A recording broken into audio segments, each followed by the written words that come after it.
প্রথমে বিশেষ বিশেষ খবর।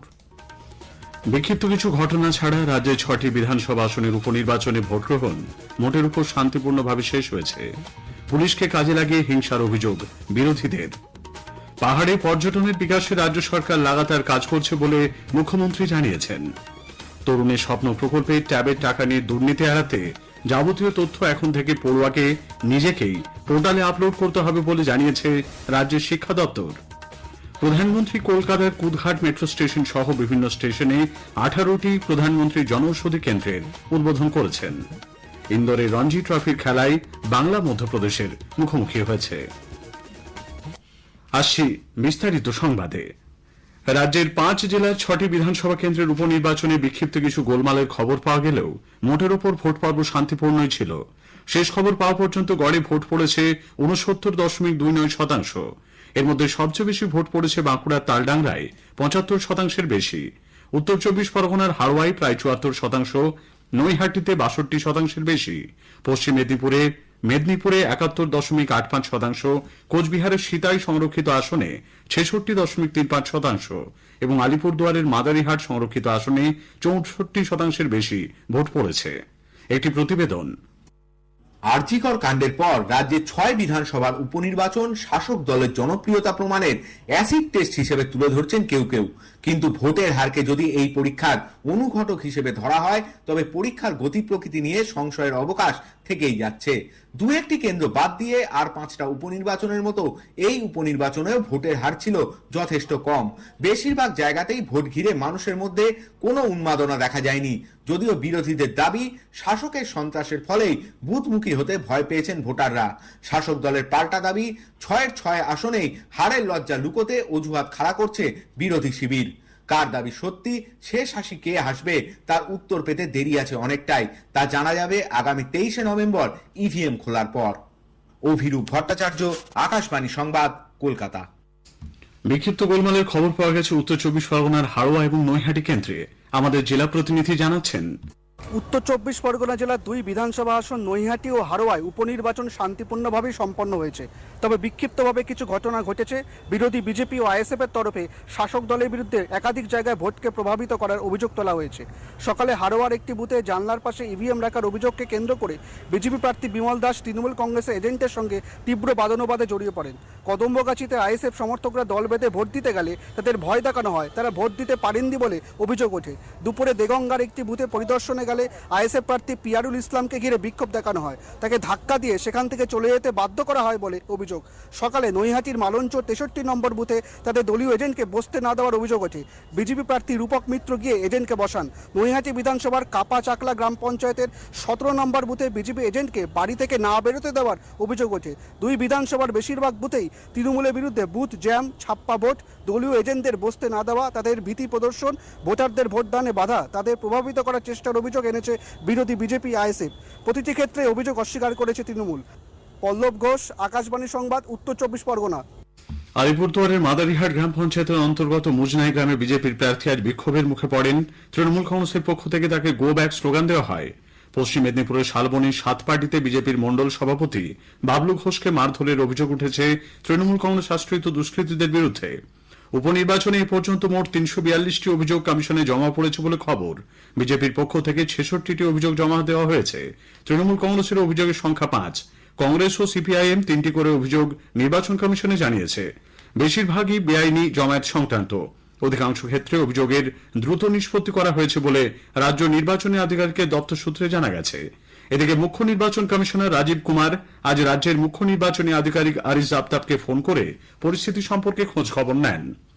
6টি বিধানসভা নির্বাচনে তৃণমূল কংগ্রেসের পরিবর্তে পুলিশ মাঠে নেমেছিল বলে বিজেপি অভিযোগ করেছে। দলের রাজ্য মুখপাত্র সাংসদ শ্রমিক ভট্টাচার্য আজ কলকাতায় সাংবাদিক বৈঠকে বলেন, 6টি বিধানসভা কেন্দ্রে গতরাতে বিজেপি কর্মীদের বেছে বেছে গ্রেপ্তার করা হয়েছে। মাদারিহাটে আমাদের প্রার্থীর গাড়ি ভাঙচুর করা হলো, সে আহত হলো। তো সেই অভিযোগটা কি অভিযোগ নয়? তালড্যাংরায় প্রকাশ্যে মদের বোতল বিলি হচ্ছে, সোশ্যাল মিডিয়ায় সেটা প্রকাশ পেয়েছে, গাড়ির নাম্বার সমেত আমরা দিয়ে অভিযোগ করেছি। এটা অভিযোগ নয়? একটার পর একটা জায়গায় বিজেপি কর্মীদের মেরে বুথ থেকে তোলা হলো, অভিযোগ নয়? এই নির্বাচনটা হচ্ছে তৃণমূলের সঙ্গে বিজেপির নয়, নির্বাচনটা হচ্ছে পুলিশ আর সিভিক ভলেন্টিয়ার ভার্সেস বিজেপি, এটাই নির্বাচন। দেশের অন্যান্য অংশে নির্বাচন হলেও একমাত্র এ রাজ্যে ভোটের সময় হিংসার খবর পাওয়া যায় বলে সিপিআইএম এর কেন্দ্রীয় কমিটির সদস্য সুজন চক্রবর্তী মন্তব্য করেছেন। কার্যত পশ্চিমবাংলায় গণতন্ত্রকে মানুষ ভরসা করলেও তৃণমূল ভয় পায় এবং ভোট করলে তৃণমূলের হাল ভালো হবে না, ফলে জবরদস্তি পুলিশকে দিয়ে সব কাজ করা, পুলিশ এবং তৃণমূলের গুন্ডা তারা মিলিয়ে ভোট দখলের ব্যবস্থা করছে প্রায় সর্বোচ্চ। রাজ্যে 6টি বিধানসভা আসনে উপনির্বাচনে প্রহসনে পরিণত হয়েছে বলে প্রদেশ কংগ্রেস সভাপতি শুভঙ্কর সরকার মন্তব্য করেছেন। বহু ক্ষেত্রে কংগ্রেসের এজেন্টকেও বুথে ঢুকতে বাধা দেওয়া হয়েছে বলে তিনি অভিযোগ করেন। মহিলাদের স্বনির্ভর হওয়ার নিরিখে এই রাজ্য বিশ্বের মধ্যে শীর্ষে রয়েছে বলে মুখ্যমন্ত্রী মমতা ব্যানার্জি জানিয়েছেন। দার্জিলিংয়ে আজ 7ম সরস মেলা সূচনা করে তিনি বলেন, রাজ্যে এখন 12 লক্ষ স্বনির্ভর গোষ্ঠী রয়েছে। জিটিএ এলাকায় 11,000 স্বনির্ভর গোষ্ঠী তৈরি করতে রাজ্য সরকার 500 কোটি টাকা ঋণের ব্যবস্থা করেছে। পাহাড়ে পর্যটনের বিকাশে রাজ্য সরকার কাজ করেছে বলেও তিনি উল্লেখ করেন। हमने टूरिज्म इंसेंटिव पॉलिसी किया है, टी टूरिज्म किया है, होम स्टे टूरिज्म बना है। आपको पता है पहले लामाहाटा में किया था। Lamahatta is a model of home stay policy और अभी तो हर जगह में है। खाली दार्जिलिंग और कालिम्पोंग में 1,400 लोगों को 12 करोड़ 40 लाख का ज्यादा इंसेंटिव दिया है। ভোটের সময় প্রতিশ্রুতি দিলেও পাহাড়ের উন্নয়নে প্রাপ্য অর্থ কেন্দ্রীয় সরকার দিচ্ছে না বলে তিনি অভিযোগ করেন। মুখ্যমন্ত্রী আজ দার্জিলিংয়ের পদ্মজা নাইডু জুলজিক্যাল পার্কে 2টি তুষার চিতা শাবক এবং 4টি রেড পান্ডা নামকরণ করেছেন। অনুষ্ঠান মঞ্চ থেকে তিনি পানীয় জল, স্বাস্থ্য, নার্সিং প্রশিক্ষণ এবং অঙ্গনওয়াড়ি কেন্দ্র সহ 56টি প্রকল্পের উদ্বোধন ও শিলান্যাস করেন। আরজিকর ইস্যুতে দ্রুত ন্যায় বিচারের দাবিতে আগামী শুক্রবার গণকনভেনশনের ডাক দিয়েছে সার্ভিস ডক্টরস ফোরাম এবং নার্সেস ইউনিটি।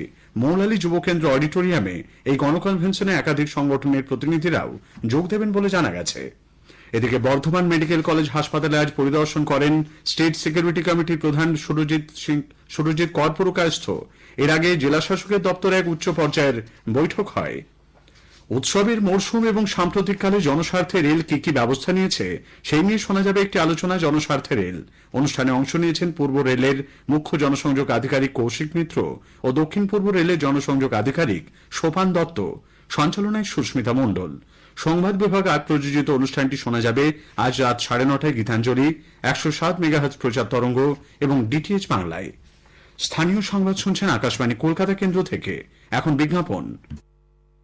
এখন আলু চাষে ইমিস্টো প্রাইমের সাথে সাফল্য লাভ করুন কিলোতেও কোয়ালিটিতেও। ভালো অঙ্কুরোদ্গম ও সুস্থ নিরোগ গাছ পেতে ইমিস্টো প্রাইম দিয়ে আলু বীজ শোধন করে বীজবাহিত মাটিবাহিত রোগকে পরাস্ত করুন। তরুণীর স্বপ্ন প্রকল্পে ট্যাবের টাকা নিয়ে দুর্নীতির ঘটনা এড়াতে এখন থেকে এই সংক্রান্ত যাবতীয় তথ্য পড়ুয়াকে নিজেকেই পোর্টালে আপলোড করতে হবে। তথ্য ঠিকমতো আপলোড হলো কিনা পড়ুয়ারা যেন তা যাচাই করতে পারে সেই পথও খোলা থাকবে বলে রাজ্য শিক্ষা দপ্তর সূত্রে জানানো হয়েছে। এদিকে এই প্রকল্পে রাজ্য সরকারের ট্যাব বিতরণে কেলেঙ্কারির ঘটনায় পুলিশ উত্তর দিনাজপুরের চোপড়া থানা এলাকা থেকে আরও 2জনকে গ্রেপ্তার করেছে। বেহালার সরসোনা থানায় দায়ের করা এক অভিযোগের ভিত্তিতে ধৃত কৃষ্ণপদ বর্মন এবং শারিফুল ইসলামকে আজ ইসলামপুর আদালতে তোলা হয়। প্রধানমন্ত্রী নরেন্দ্র মোদী আজ সারা দেশের বিভিন্ন রেল স্টেশনে 18টি প্রধানমন্ত্রী ভারতীয় জনৌষধি কেন্দ্র যাত্রীর উদ্দেশ্যে উৎসর্গ করেছেন। এর মধ্যে কুদঘাট অঞ্চলে নেতাজি মেট্রো স্টেশন চত্বরের একটি জনৌষধি কেন্দ্র রয়েছে। এই উপলক্ষে আয়োজিত অনুষ্ঠানে উপস্থিত ছিলেন কলকাতা মেট্রো রেলের জেনারেল ম্যানেজার পি উদয় কুমার রেড্ডি, কলকাতা মেট্রো তথা পূর্ব রেলের মুখ্য জনসংযোগ আধিকারিক কৌশিক মিত্র সহ বিশিষ্ট ব্যক্তিরা। উত্তর 24 পরগনার ভাটপাড়া পুরসভা 12 নম্বর ওয়ার্ডের প্রাক্তন তৃণমূল কংগ্রেস ওয়ার্ড সভাপতি অশোক সাউকে খুনের ঘটনায় পুলিশ কৌশর আলী নামে একজনকে গ্রেপ্তার করেছে। কৌশর প্রত্যক্ষভাবে এর সঙ্গে জড়িত বলে পুলিশ জানিয়েছে। আজ সকালে পালঘাট রোড এলাকায় দোকানে চা খাওয়ার সময় কয়েকজন দুষ্কৃতী অশোক সাউকে লক্ষ্য করে গুলি চালায়। দক্ষিণ কলকাতার প্রিন্স আনন্দ রোডে লর্ডস মোড়ের কাছে একটি বাজারে আজ দুপুরে আগুন লাগে। ইন্দোরে 4 দিনের রঞ্জি ট্রফি ম্যাচের প্রথম দিনে আজ বাংলার বিরুদ্ধে মধ্যপ্রদেশ প্রথম ইনিংসে 1 উইকেটে 103 রান করেছে। শুভ্রাংশু সেনাপতি 44 এবং রজত পাতিদার 41 রানে অপরাজিত আছেন। শেষ করার আগে স্থানীয় সংবাদের বিশেষ কিছু অংশ আরও একবার।